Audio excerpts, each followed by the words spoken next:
Good afternoon. My name is Tiffany Smith, and I am the Employee Engagement Analyst here at the Houston Health Department. I am pleased to be here today for our first live streaming event. Before I introduce our director, Stephen Williams, I have a few housekeeping items that I'd like to share with you. Should you have any questions during this live stream event, please write them in the comment section below. However, you must have a Gmail account to do so. If you do not have a Gmail account, please send your questions to employee.engagement@houstontx.gov.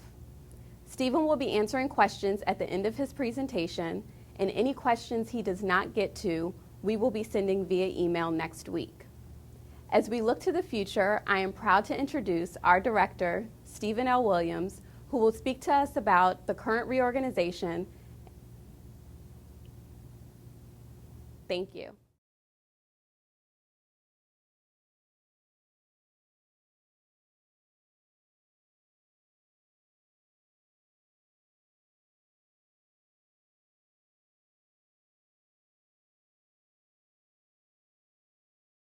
Tiffany, and I want to thank everybody for logging in.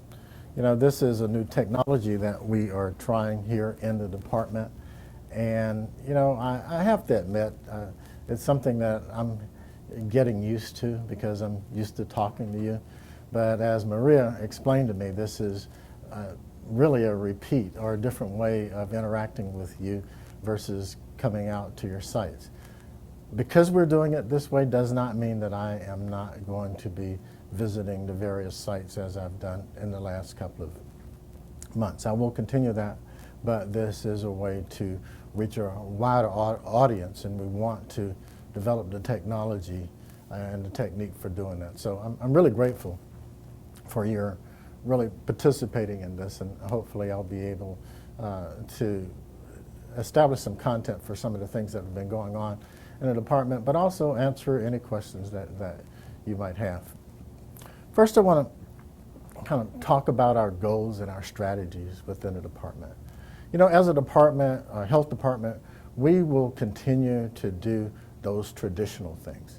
It is a given that we in the department will continue to do environmental inspections. We will continue to be engaged in air quality, water quality, and certainly restaurant inspections as well as lead. That's what communities expect folks to do.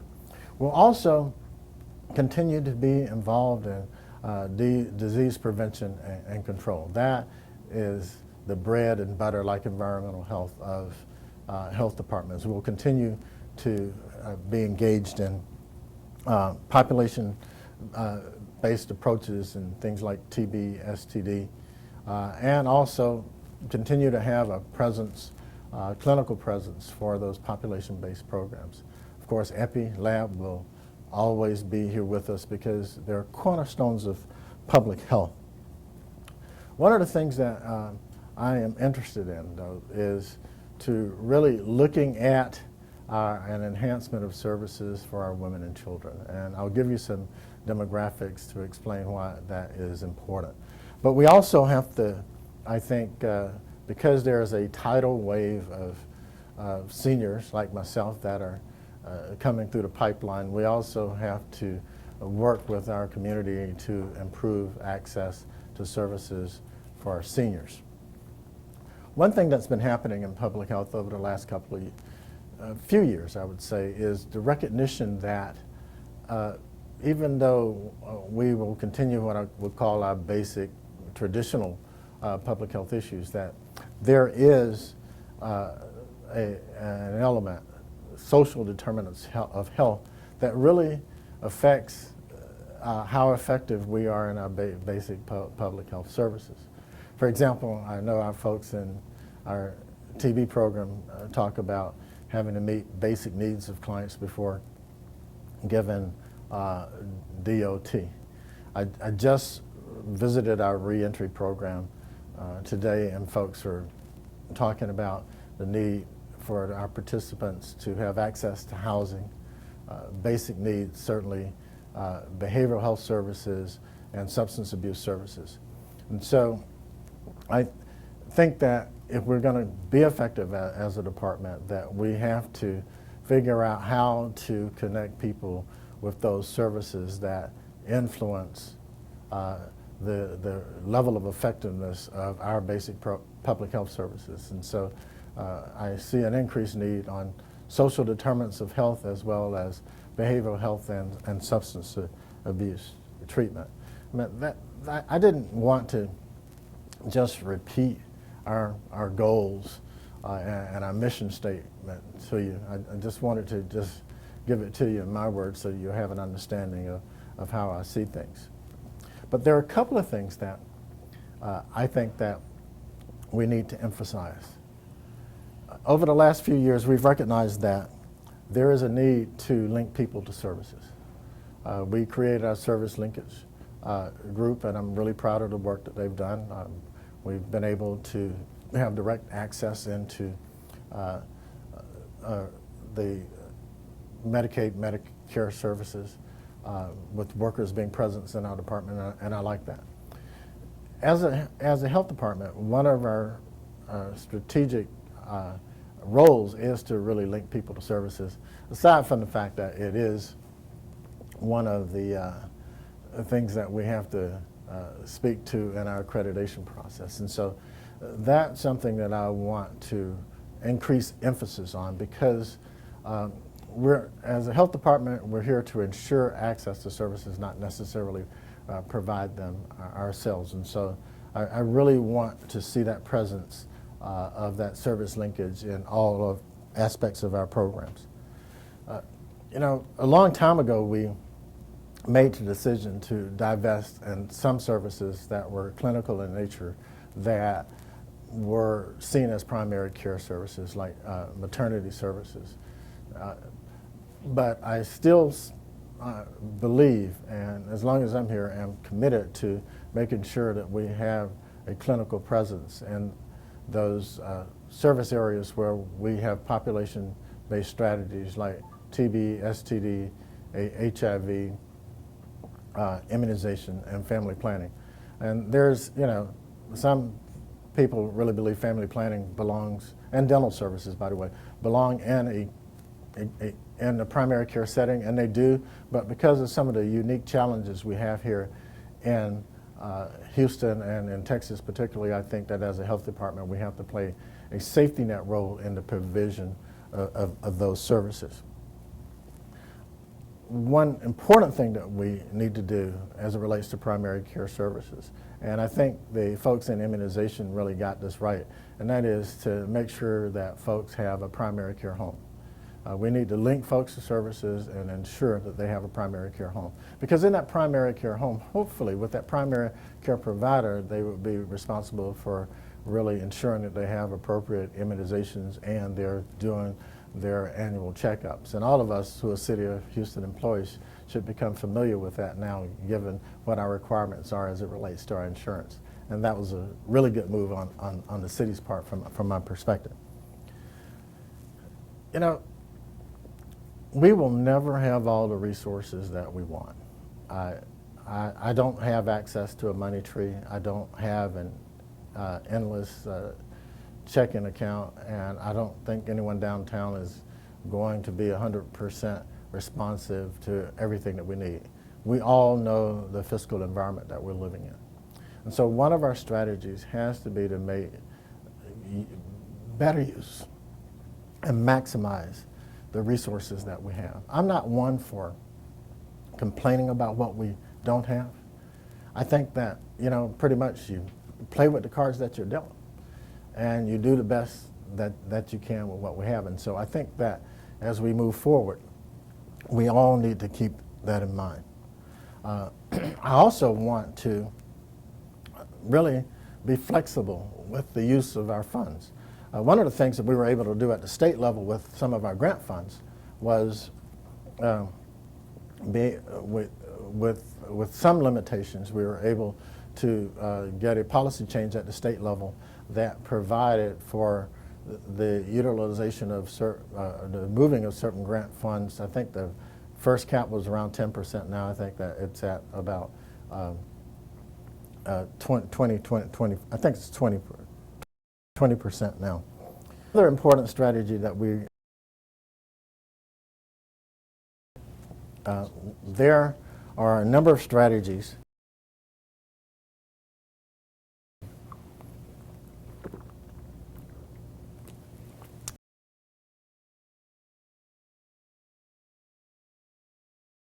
using to try to increase our internal to increase our resources. One of the things that we've done for the board of the foundation have hired an executive director of the foundation, and his job is to help seek resources to help us do our work. That the foundation board made was department a strategic planning process and brought in a consultant to kind of look at the relationship between Houston Health Foundation and the department, and determined that, you know, we have been supporting these 5 strategies, but we think that we're at a point where we really need to support our department's total mission, and so we're looking forward to that. We are also looking at how can we maximize. I have to be really candid with you on that point, and we're really accounting for what we do, and we have really how we provide those services. With that, as it relates to Medicaid reimbursement, in some services, it really our reimbursement for it is even dependent on who in fact provides the services. What is the credential of the person? And so we have to look at that. As we move forward, we will look at where there are opportunities to streamline services, where there are opportunities to consolidate services. You know, I recognize that for a number of years, I've been asking you to stretch, to do more, and after talking to some of my managers and visiting the programs, I realized that we're at a point where we need to get an infusion of resources. And I'm proposing to downtown that we increase the general fund support of the department to the tune of $8 million. And I'm going to ask that be paid in increments of over 3 years, because I recognize the challenge that we are having within the city as it relates to our financial stability. But when I see my managers having to negotiate and manage budgets on a weekly basis to see when we can hire staff, when I see that we're having to do a lot of administrative work just to garner resources for supplies and some of the basics, I recognize that, you know, enough is enough. We need to come up with some additional support for that, and so I will be making that request. We really need to stabilize the organization to where we can really, I think, perform without having to do a lot of gyrations to do our basic business. And the bottom line for that is that we really need relief. A lot of folks are really asking about our reorganization. Why did Stephen do it? What were the motives behind it? You know, I've heard that there were, you know, some individual agendas that were being played out with that. Folks, the reality is I have to own all of that. And I did this illustration with Maria. I sent it to her by email a couple of days ago to just kind of give an idea of how I came to this conclusion. And I just want to show you this, and I know you can't read it, but you will see, you know, my raw notes on what my thinking was when we were reorganizing and things that I wanted to accomplish. You'll see some people's names on there, like for instance, that's when I decided that I wanted Benjamin to take responsibility for what we're doing now in terms of increasing communication, because that is an HR focus. But there are a couple of things that are happening in the department that scary, to be honest with you. There are a number of folks that are in key strategic positions within the department that can retire. And my question to myself was, what happens if these people leave?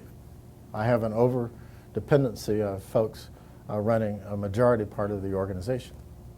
And so from a succession planning perspective, one of the things that I wanted to do was to divide the organization up into what I would call business units.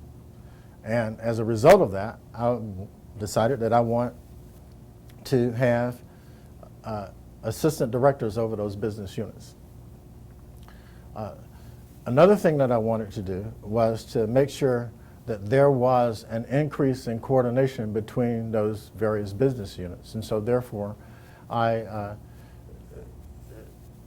converted Rashee's position into a true deputy director. She was already a deputy director, but I wanted to put several operational divisions under her. And so I decided to put Raouf Arafat's division under her and asked that she look at the feasibility of creating a division for our multi-service centers and our health clinics, and she certainly was in agreement with that.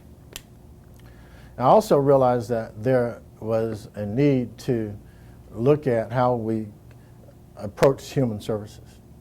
A lot of our emphasis, the first thing that I mentioned was linking people to service. That's actually a human service focus. And so I asked Judy whether or not she would be willing to take on more responsibility to help me put that together. I also tapped Deborah Moore for human services because of the background that she has, and besides, she runs the largest human services program within the department with our area agency on aging. She agreed to do that. But in addition to that, one of the things that I wanted to do was, I mentioned earlier, maximizing resources. We have about 3 or 4, well, 4 or 5 actually, 1115 waiver projects that are ripe for maximizing reimbursement. And I asked Deborah whether or not she would take that on under Judy's oversight, and she agreed to do that.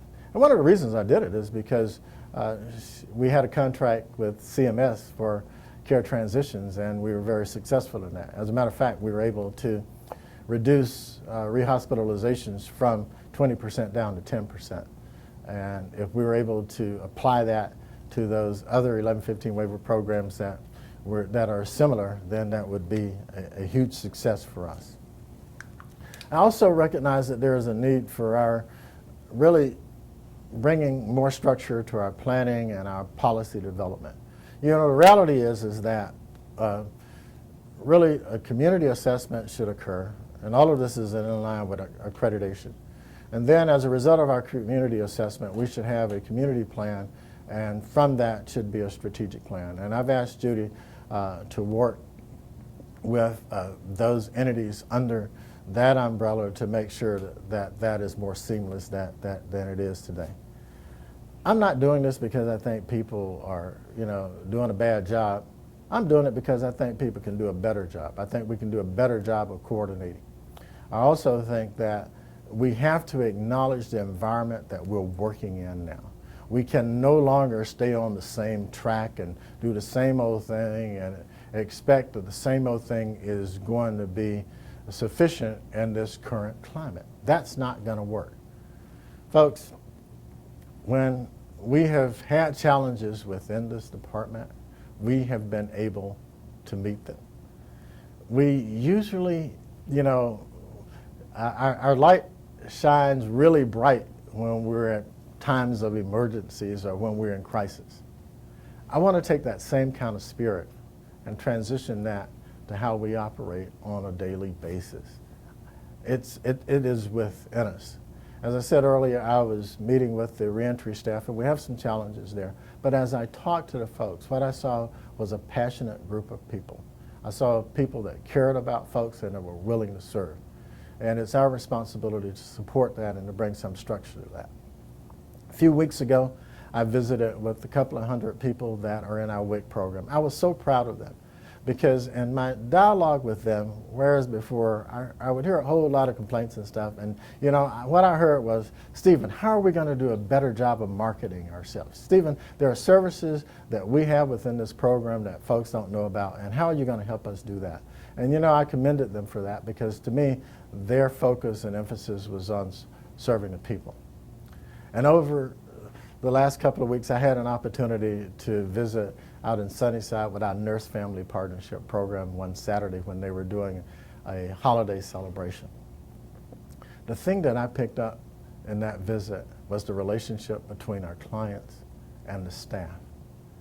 I could sense that bond. It was evidenced in the behavior. It was evidenced in the interaction. I hate to admit it, but it actually made me long to be back in direct service. I wouldn't know how I'd make that transition after 30, 40 years, but you know, it made me want to be on the front line again.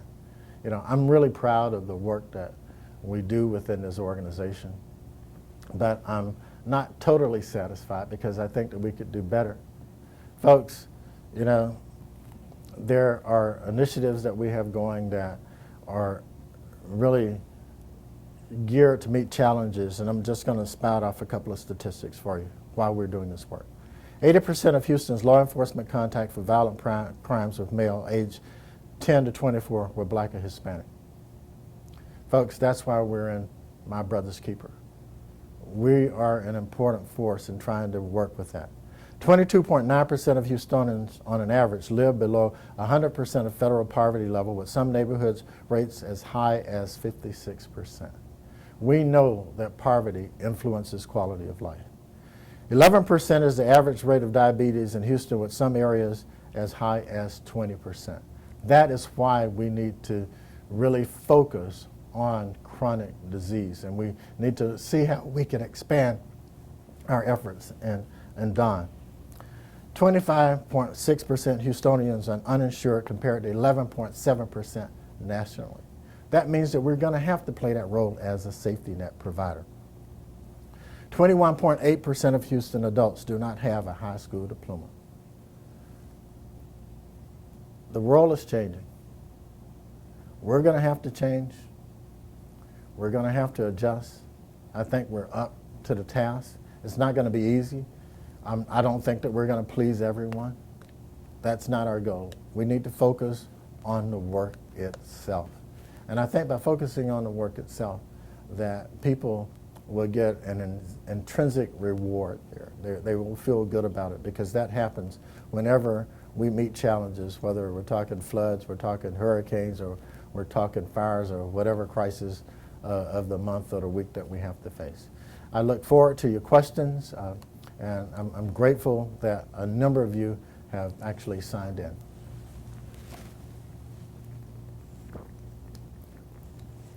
Okay, so please be reminded that if you have any questions, to either write them in the comment section below, or if you don't have a Gmail account, please send them to employee.engagement@houstontx.gov. So our first question is, Stephen, are the blank positions on the org chart going to be filled, specifically public policy initiatives, health education, and academic linkage? Actually, that is a role that I have. That's a role that I've actually assigned under Judy, and those functions are going to be carried out between Faith's unit, Deborah Banerjee's unit, and Angelina Esparza's unit. I've asked Judy to look at refining how that operates. Earlier, you know, I mentioned that I wanted our infrastructure support to be a little bit more coordinated and integrated, and that's really what that question kind of gets at. And so what we wanted to do was to emphasize that I wanted those functions to actually have a greater presence within the department. Okay, thank you. The next question is, what additional services do you see for women, infant, children, especially with the Republican plan to defund Planned Parenthood? Okay, y'all, I'm going to say this again, even though I sent a letter out to y'all.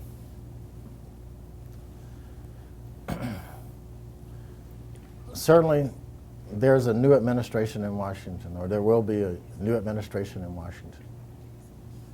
The statistics that I read to you relate to Houston, Texas. It does not matter to me. Well, yeah, I do have preferences, and I don't want you to think I don't have preferences. But we're in this game for the residents of Houston, Texas. We will deal and be proactive in whatever environment that we're in.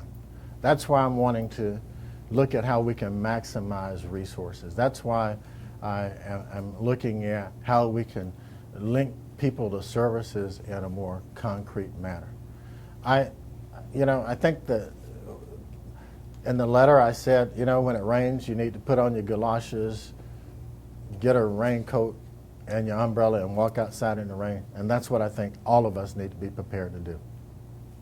Okay, thank you. The next question is, can we do more tech development such as this to communicate with the HHD workforce?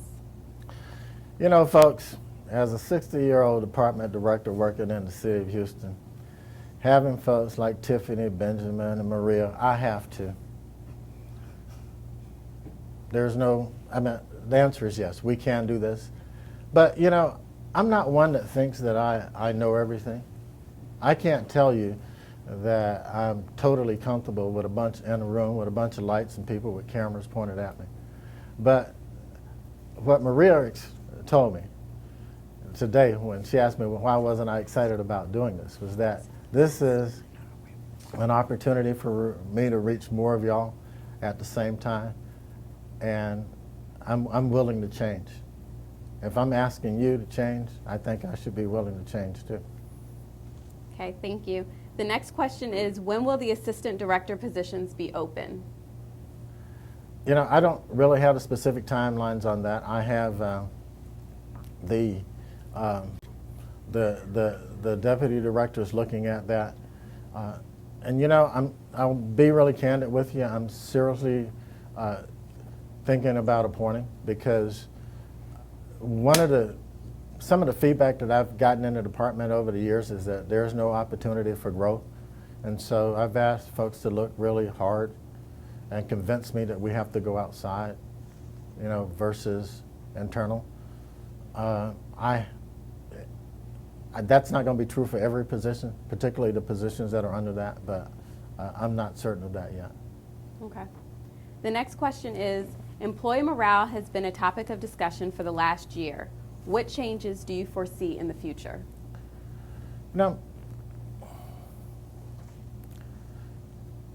I wished I had a silver bullet for employee morale. I don't.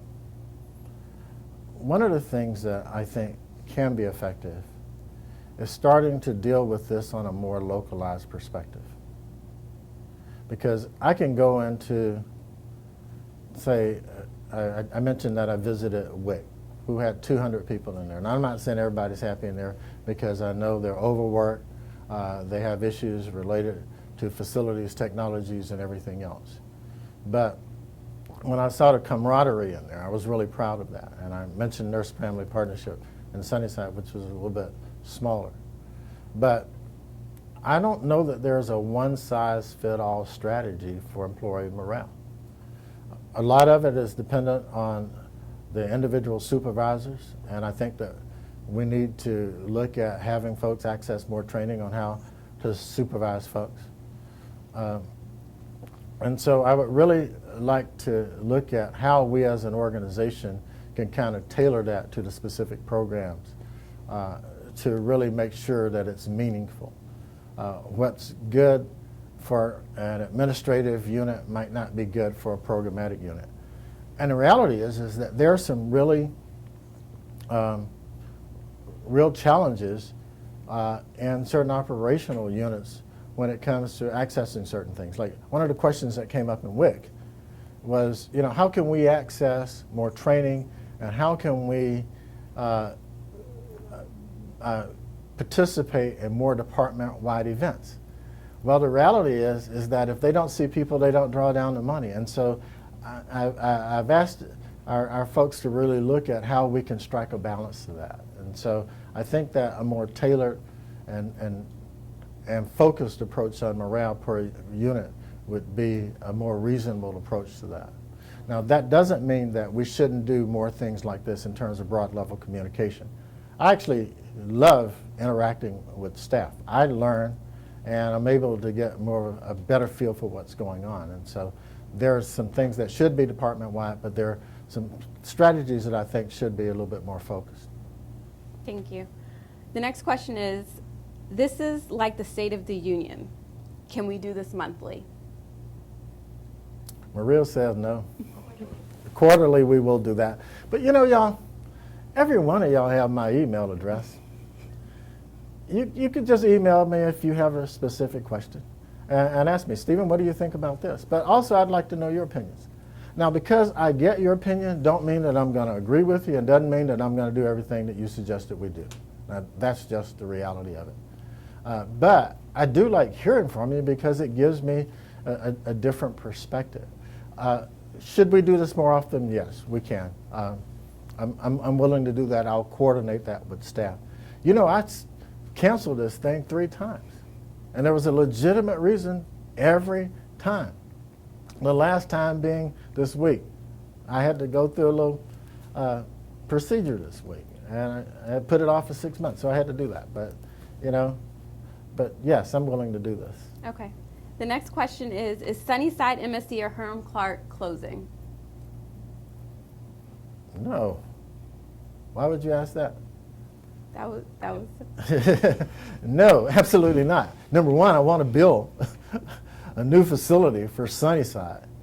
And I know that there's some controversy about whether or not, you know, we're going to put it over a dump or next to a dump.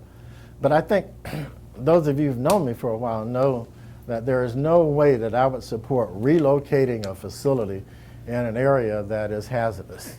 Besides, I'd have to go there, and I don't think any of you would subject yourselves to it. No. Hiram Clark, why would we close a facility that we just opened? Absolutely not. You know, this really brings up a point. A lot of times, people hear a little bit of stuff, and they'll just add on to it and pass it on as if it were gospel. I have no intentions of closing any one of those 2 facilities. Now, I did mention consolidating some of the services. That we might have to look at from an efficiency standpoint. Is it my desire to do it? No, it's not my desire to do it, but I have to look at the fiscal realities. But one of the things that I do want you to understand, I'm not talking to you about maximizing resources because I think that we're in crisis. I'm talking about maximizing resources because we need to plan ahead. We don't need to wait until the storm is here before we batten down the hatches. Okay, so our next question came to us via email. Can you talk more on your vision for implementing a solid succession planning strategies? Well, I can tell you from a higher level the initial move that I wanted to make. And Mike keeps pointing his finger at me so I can look at the camera.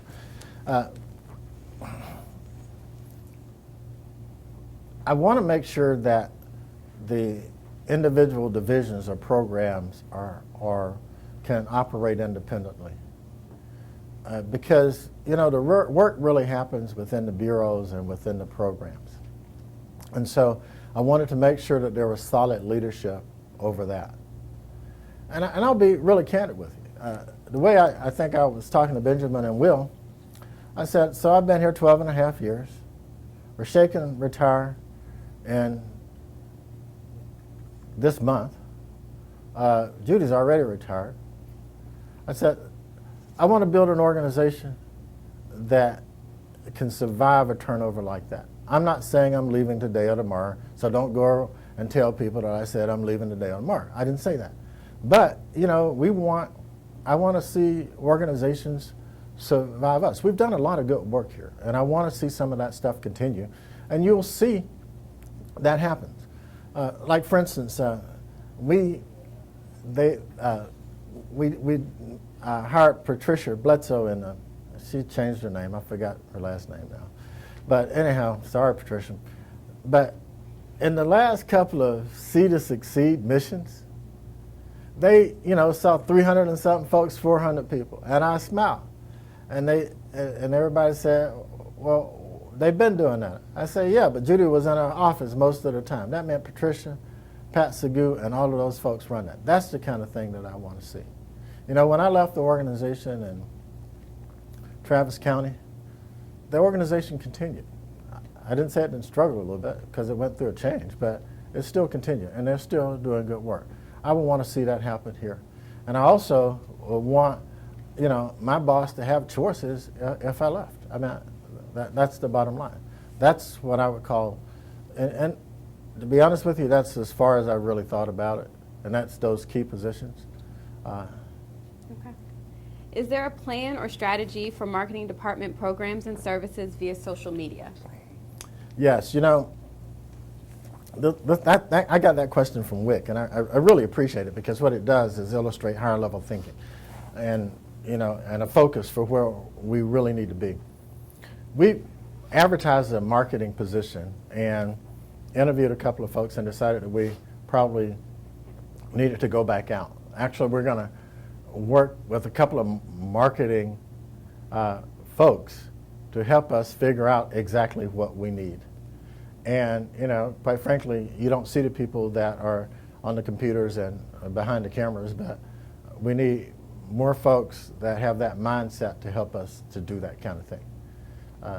A lot of us didn't really grow up in that era, and so we need to recognize that that's what we need to do. Next question is, what is the plan for lack of parking at Stadium? I should make Benjamin answer that question. You know, we've recognized for a long time that this building needed to be replaced. Back during the White administration, it was slated to be replaced, and then there was an economic downturn. We had a challenge of deciding whether or not we would move forward with replacing the lab or try to go for the whole ball of wax. One of my most proudest moments was in that leadership meeting where everybody in that meeting said, let's go for the lab because we know what will happen if we don't replace that lab. And so we made sacrifices. I know that we're stretched in this building. We, you know, I think rented some spaces across the street. Sometimes when I have visitors, they complain about the parking. And so it's something that's on our list. It's something that I talked to the folks downtown about, the need to figure out a solution, a long-term solution for this building. But like I said in the beginning, I think we're going to have to do the best with what we got until we get some relief. Now, I know that we had tried a strategy to get more people to ride the bus, and I think we had some vouchers. I want to, you know, continue to be creative in that manner. Okay. Do you foresee more innovation approaches to community health thriving in the current political climate, for example, the reorg, or will traditional services and delivery be the sole approach?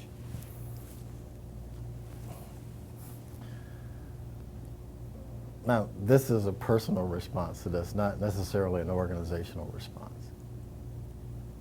I don't see myself leading an organization just focusing on a traditional approach. It is not sufficient. As I said earlier, we need to look at social determinants of health. We have to include some support for behavioral health and substance abuse treatment if our traditional programs are going to be effective. So the answer to that is no. I just can't see that. So the next question's been mentioned a few times. How is the millennial workforce incorporated in the department's succession plan?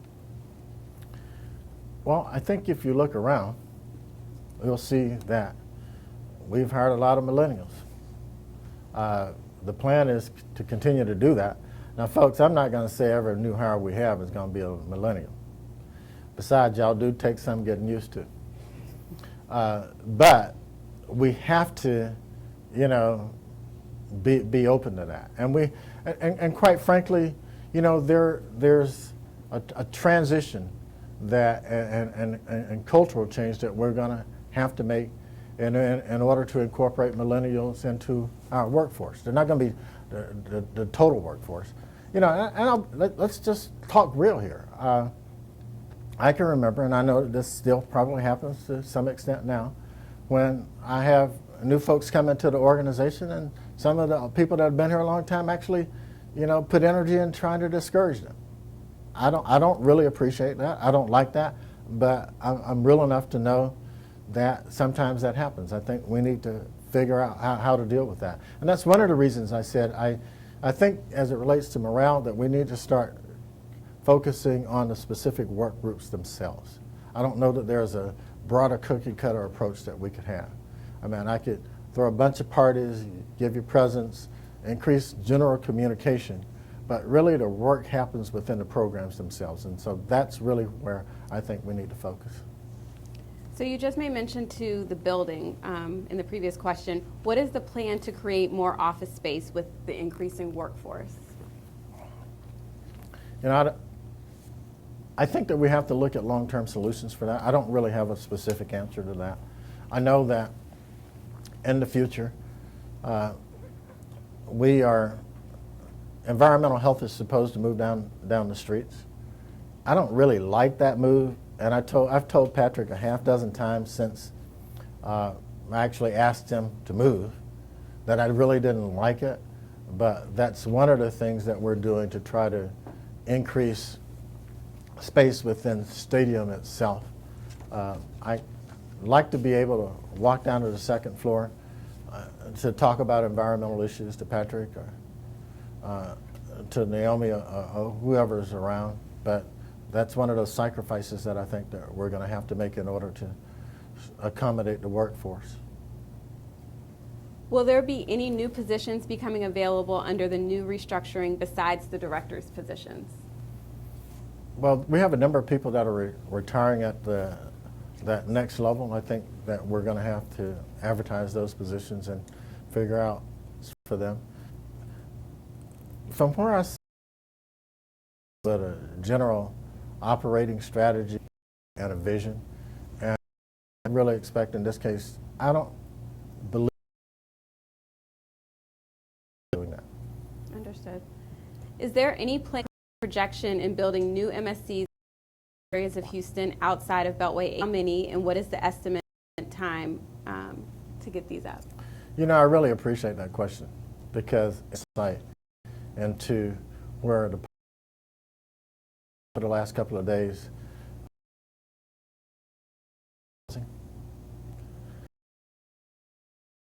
there is a need. There was by Rice and and that is that our facilities are where they need to be. But there was an acknowledgement of exactly what that question is pointing to, and that is that a lot of folks that seek our services are actually moving outside of the Beltway. And quite frankly, how we move, where we move will be dependent on resources that are available. I'm not necessarily a big proponent of putting up new buildings because it eats up resources. I think we need to look at lease options where appropriate and co-locations where appropriate. So this email, can you comment on how HHD is involved in the Mayor's Complete Communities initiative? Certainly our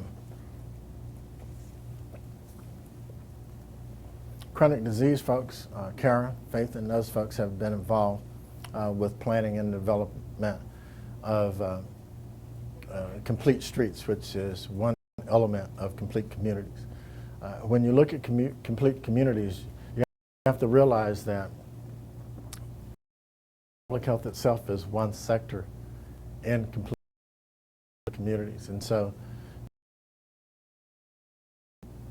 you have to look at, what are the characteristics of that area and what are the strategies. And most of where that initiative, we will be Garage again. Can we get a machine in the garage that requires visitors to pay before?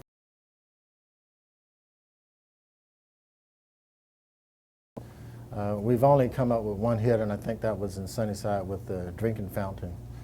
They've tested the faucets and stuff, and the water's there. is okay there. And what that indicates is that there's not enough usage of those fountains because the accumulation of lead occurs when the water just sits. So my answer to that is that we'll continue those efforts, and we're going to respond to situations that require some level of remediation. Okay. And the last question we have, will the Human Services Bureau still stand, or will it become a part of another department? Well, actually, I've created in the new structure a Human Services Division. That division will continue to stand. Aging is the largest part of the largest program within, but in that division, the organizational chart in front of me. But yeah, you know, social determinants of health is something we have to consider as we go about doing business, and so human services will be, you know, an increasing focus within a department. I know a lot of folks had concern when we took human services out of the name of the health department. The reasons we went to the health department as a name was related, and I don't know why I should say I'm happy to report or whatever, but you know that after we did that, we had 2 other major health departments within the, as we continue to do our work, we will continue to be trendsetters. I'd like to end by saying that I'm really grateful for the work that y'all do. I'm really proud of you, and I think I've said that certainly in our face-to-face meetings. I believe that we're up to the task of taking on any public health challenge. I really appreciate your letting me be your department director for these 12.5 years. And you know, I must love the job because this is the longest that I've ever been in one single position. And people ask me, Stephen, if you're not doing this, what else would you be doing? And guess what I say? Nothing. Because I don't know anything else that is more rewarding. And I have to tell you, you're the best staff that I've ever had. And I've had some really good staff. And I'm grateful for that. I think there's a lot of potential here. And I want us to really focus on what our jobs are. A lot of times we get distracted by what I call stuff and noise. If we focus on our jobs, and if we focus on being mature professionals and how we go about doing our jobs, I think we'll be okay. That is not to say that I think all is right with the organization and the world. I know that we have challenges, and I want to take some of those on. But I'm grateful to you, Tiffany, and the rest of the staff that really put this on. And, you know, one of the questions was, will we do this again? The answer is yes. And the reason why I'm willing to do this, one of the reasons why I'm willing to do this again, is because in this 1 hour, we were able to go through a lot more questions than I actually go through in an hour and a half or 2 hours when I'm in person. And I got to keep the in-person stuff up because I love doing that. But we will continue to do most of this, and we'll probably, you know, maybe make these really issue specific as we do more. So I thank you. I hope you enjoy this cold weather. Be safe. And I look forward to doing it again. And thank you for logging in and asking the questions. I really appreciate it.